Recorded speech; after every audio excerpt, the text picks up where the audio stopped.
문화와 관련된 모든 정보 풀어보는 문화 이 수다 시간입니다. 예전에는 공연을 보기 위해서는 특별히 공연장을 찾고 또 전시를 보기 위해서도 특별히 전시장을 찾아야 했는데 요즘은 굉장히 많이 달라졌거든요. 거리 곳곳이 공연장으로 바뀌기도 하고 또 도심 구석구석이 문화공간으로 변신하고 있습니다. 그중에서도 도심 속에 방치됐던 공간이 문화공간으로 재탄생하는 사례가 늘고 있는데요. 오늘 문화 이 수다 시간에는요. 김영중 문화평론가와 함께 관련된 이야기 나눠보겠습니다. 안녕하세요. 안녕하세요. 반갑습니다. 예, 김영중 평론가님은 처음 뵙는데 네. 어떤 일을 하고 계십니까? 지금 현재는 무역 일을 하고 있어요. 해외 무역 일을 하고 있는데 낮이 있다면 밤이 있듯이 주말을 통해서 문화 작품을 하고 있습니다. 예, 그렇습니다. 네. 투잡을 하고 계십니다. 예. 이전에 연극영화과 나오셨다고 하는데 예, 일단 외모가 수려하셔가지고 감사합니다. 예, 배우로도 대성공을 했었을 것 같은데 일단은 제가 꿈이 많았었는데요. 남의 삶을 살다 보니까 정작 제 삶을 많이 놓치더라고요. 맞습니다. 예, 저도 비슷하게 그랬던 기억이. 자, 일단 오늘 얘기 좀 해보려고 하는데요. 개성이 굉장히 강하고 또 일단 부담을 줄이는 문화 공간들이 거리의 곳곳에 있다. 이게 이제 핵심이잖아요. 소개를 좀 해주시죠. 일단 사람들이 생각하는 게 문화라는 거는 좀 어렵고 가벼우면서도 누가 만들어준 그런 인스턴트 문화에 좀 익숙해져 있는 것 같습니다. 하지만 산업화 시대를 통해서 아날로그 세대가 지난 디지털 세대로서는 젊은 층들이 이제 남들이 정해준 그런 문화보다는 힐링을 느끼기 위해서 자기가 직접 찾아가는 가까운 문화를 생각 없이 편하게 가고 싶어하는 경향이 있는 것 같습니다. 그러니까 이제 그런 주변에서 바로 만날 수 있는 문화 공간들이 많아지고 있다는 얘기인데 작지만 또 개성이 있고 흥미로운 문화 공간 이런 공간들을 지자체가 나서서 개발을 한다고요? 네, 그렇습니다. 일단 사람들이 잘 인식을 못하지만 주변 곳곳을 잘 보게 되면 생각 외로 우리가 큰 돈을 쓰지 않고 편하게 문화생활을 누릴 수 있는 공간이 많이 있습니다. 참고로 여의도 물빛 무대라는 것이 있는데요. 방금 전에 잠깐 나왔었는데 물빛 무대. 석유예술실험센터도 있고 늪콘이라는 게 있습니다. 이 늪콘은 말 그대로 이대로 누워서 편하게 즐길 수 있다는 걸 뜻하는 것입니다. 바로 옆에 지금 오픈했는지 모르지만 도깨비 시장 열리고 그러잖아요. 9시, 10시까지 하고 맞습니다. 있습니다. 근데 보통 사람들은 문화 그러면 왠지 격식을 차려야 되고 누군가의 정해진 룰 안에 이렇게 양식을 먹어야 된다는 그런 부담감을 느끼잖아요. 말 그대로 시원한 강바람과 함께 우리가 느끼지 못했던 현장감을 느낄 수 있는 그런 활용된 공간이라 보시면 되겠습니다. 그리고요, 또 석유문화센터, 석유예술실험센터 여기는 저도 참 잘 알고 있는 곳이거든요. 이게 동사무소에서 실험예술의 공간으로 바뀌었더라고요. 말씀 그대로 이렇게 보시게 되면 실험센터가 뭐야? 이렇게 생각할 수 있지만 현장에 직접 가게 되면 사람들이 어떻게 하나하나 구성해 가고 있고 자신의 생각을 어떻게 간접적으로 표현하고 싶은지를 자기 또한 느낄 수가 있을 것입니다. 그렇게 되면서 밑거름이 생기게 되면서 사람들은 점점 자기 역시 아티스트, 표현의 하나의 발로가 될 수 있는 하나의 공간이라고 생각이 듭니다. 학습장이라고 해야겠죠. 그렇군요. 시민의 아이디어를 통해서 도시를 문화공간으로 재탄생시키기도 한다는데 이 시민들의 반응은 일단 어떤가요? 일단 사람들 자체가 예전같이 TV를 통해서 라디오를 통해서 일괄적인 교육을 받는 세대가 아닌 이 스마트폰을 통해서 직접적으로 온라인 메시지를 주고받고 있습니다. 예를 들어서 2002년 월드컵을 통해서 사람들은 우리도 할 수 있다.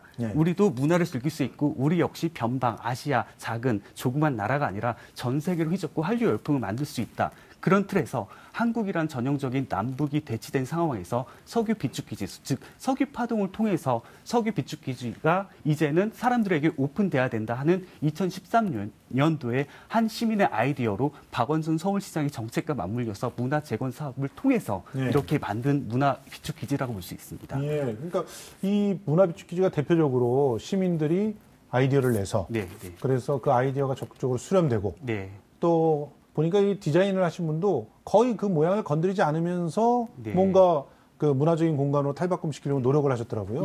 잘 보시면 죄송합니다. 잘 보시면 탱크라는 말이 있습니다. 제 세대 같은 경우 스타크래프트를 했어요. 그래 벙커나 이런 탱크 같은 거 보면 왠지 모르게 호전적인 그런 전율을 느끼는데 그거 생각하는 자체가 사람들은 오싹함과 서늘함을 느낍니다. 그래요? 역사적으로 공감각을 느낄 수 있다는 것이죠. 그렇기 때문에 현장에 가보면 총 5개의 탱크가 있는데 네. 그중에서 어떻게 구성되어 있는지 또한 사람들이 야외에서 전시를 어떻게 하고 있는지도 잘 느낄 수 있습니다. 맞습니다. 문화비축기지는 굉장히 매력적인 공간입니다. 뭐 예. 가서 아이들은 마음껏 놀 수 있고 또 그 탱크마다 예. 또 컨셉들이 다 달라가지고 그런 걸 보는 재미도 있고 카페도 있고 예. 그런데 그 뭐라고 할까요? 그 공간이 품고 있는 역사가 있기 때문에 네네. 이런 공간이 탄생한 거 아니에요. 그러니까 맞습니다. 이미 어떤 역사를 갖고 있는 공간들은 훨씬 더 문화 공간으로 탄생하니까 쉽다 이렇게 봐도 되겠죠? 예, 당연합니다. 예. 일단 우리가 먼저 생각하기에 프랑스 생각하면 몽바르트 언덕이 생각나지 않습니까? 예, 그렇죠. 하지만 그 언덕 위로 올라가면 수많은 애환과 예술인들의 배고픔을 또 대변할 수 있는 공간이기도 합니다. 예. 하지만 우리는 그 사람들이 어떻게 하나하나 자신의 문화를 만들어갔고 그 역사와 아픔을 통해서 지금 사람들로 하여금 같이 동참할 수 있는 하나의 랜드마크를 형성했다는 것도 우리도 깊게 좀 인지할 필요가 있다고 생각이 듭니다. 그렇습니다. 자, 그러면 단순히 건물이 바뀌는 것에서 나아가서 이제 동네 전체가 하나의 예술 공간이 되는 경우가 있잖아요. 예, 그러니까 그렇죠. 여기는 이제 어떤 건물 이미 지어놨던 것인데, 이제 여의도 지하 벙커, 여기도 이제 이 비축기지 같은 그런 공간으로 새로 태어난 공간인데, 네, 네. 여기도 참 제가 여의도 지하 벙커도 가봤지만 정말 매력적인 네. 공간이 됐더라고요. 예. 원래는 대통령이 숨는 공간이었는데, 예, 예. 자, 마을 전체가 예술 공간이 되는 물레창 작전. 이런 것도 있단 말이죠. 이건 뭐 시민들이 뭐 굉장히 많이 찾고 있죠. 예. 일단은 젊은이들 자체가 예. 그러니까 인생을 넓게 보면 희극이라고 하지만 좋게 보면 비극이라고 하잖아요. 그렇죠. 젊은이들 자체가 홍대에서 임대료를 감당하지 못해서 맞아요. 근처에 있는 이제 물레동으로 좀 이전하는 경향이 좀 짙었습니다. 그렇죠. 잘 보시면 높죠, 여기가. 예. 높고 어떻게 보면 뭐 떨어뜨려도 뭐 특별하게 마음 좀 덜 상할 수 있는 맞아요. 그런 작업 환경이겠죠. 맞아요. 여기서 창의적인 생각이 드러나는 것입니다. 또 사람들이 하여금 이 80년대까지만 해도 산업화의 그런 빨리빨리 역사에 있었던 그런 곳이 IMF 통해서 사람들이 점점 자리를 뜨니까 젊은이들이 거기서 새롭게 채워나가고 있습니다. 즉 문화를 채우면서 경제를 다시 이끌어가고 그 경제가 하나의 예술 창작촌이 될 수 있다는 것에 젊은이들이 꿈을 갖고 있습니다. 그러니까 지금 문화예술인뿐만 아니라 시민들이 이 공간을 사랑할 수밖에 없는 게 말씀하신 대로 뭐 중소 사실은 공장들이었잖아요. 네네. 그러니까 이들이 경쟁력이 없고 예. 또 어떻게 보면 가슴 아픈 그런 상처를 입고 퇴출당하다시피 된 건데 네네. 남아 있었다면 얼마나 또 이 공간이 흉물스러웠을 테며 네. 또 이걸 싹 밀어가지고 새롭게 재개발을 해버리면 또 얼마나 뭘 역사적인 그런 공간이 있겠어요. 그런데 그게 그대로 살아있으면서 예술 공간이 된다. 이런 걸 시민들이 굉장히 매력적으로 생각하는 것 같아요. 네, 맞습니다. 그러니까 뭐 앞으로도 이런 공간들이 좀 더 다양하게 늘어나지 않을까요? 어떻게 생각하세요? 일단 사람들 자체가 인식이 너무 우리나라 자체가 좀 전염성이 약한, 면역성이 약한 그런 인식을 갖고 있는 생각을 많이 가졌습니다. 즉 하나가 흘러가면 그대로 가버리고 누군가 이거는 지저분해.